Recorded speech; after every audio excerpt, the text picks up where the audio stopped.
বঙ্গোপসাগরে সৃষ্ট নিম্নচাপটি শুক্রবার সন্ধ্যায় গভীর নিম্নচাপে পরিণত হতে পারে বলে জানিয়েছে আবহাওয়া অধিদপ্তর। যদি নিম্নচাপটি ঘূর্ণিঝড়ে রূপ নেয় তাহলে এর গতিবেগ কত হতে পারে, সম্ভাব্য আঘাত হানার এলাকা কোনটি হতে পারে সে সম্পর্কে ধারণা দিল আবহাওয়া অফিস।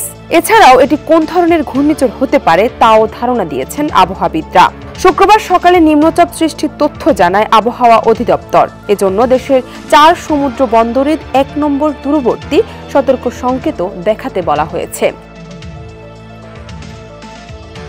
এটি যদি ঘূর্ণিঝড়ে রূপ নেয় তবে এর নাম হবে রেমাল। ওমানের দেওয়া এই নামের অর্থ বালু। আবহাওয়াবিদরা ধারণা করছেন রেমাল বাংলাদেশের সুন্দরবন সংলগ্ন খুলনা ও পটুয়াখালীর খেপুপাড়ার উপকূলের দিকেই আঘাত হানতে পারে। এর বিস্তৃতি অপেক্ষাকৃত বেশি হবে বলে মনে করা হচ্ছে। আবহাওয়া অধিদপ্তরের ঝড় সতর্কীকরণ কেন্দ্রের উপপরিচালক মোহাম্মদ শামীম আহসান বলেন, এখনো ঘূর্ণিঝড় সৃষ্টি হয়নি। গাণিতিক মডেলগুলো বলছে এটি সৃষ্টি হলে বাংলাদেশের উপকূলের দিকেই আসতে পারে। এর গতিবেগ ঘন্টায় 120 থেকে 130 কিলোমিটার হতে পারে।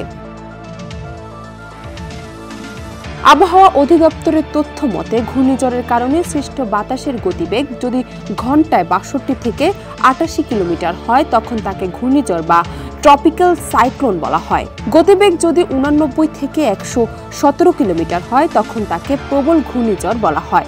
আর বাতাসের গতিবেগ ঘন্টায় 118 থেকে 219 কিলোমিটার হয় তখন সেটিকে অতি প্রবল ঘূর্ণিঝড় বলা হয়। গতিবেগ 220 কিলোমিটার বা তার বেশি হলে তা হয় সুপার সাইক্লোন।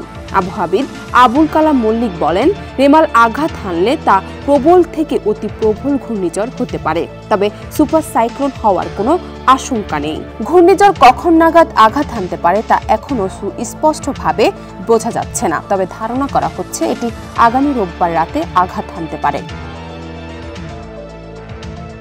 ডেস্ক রিপোর্ট, সমকাল।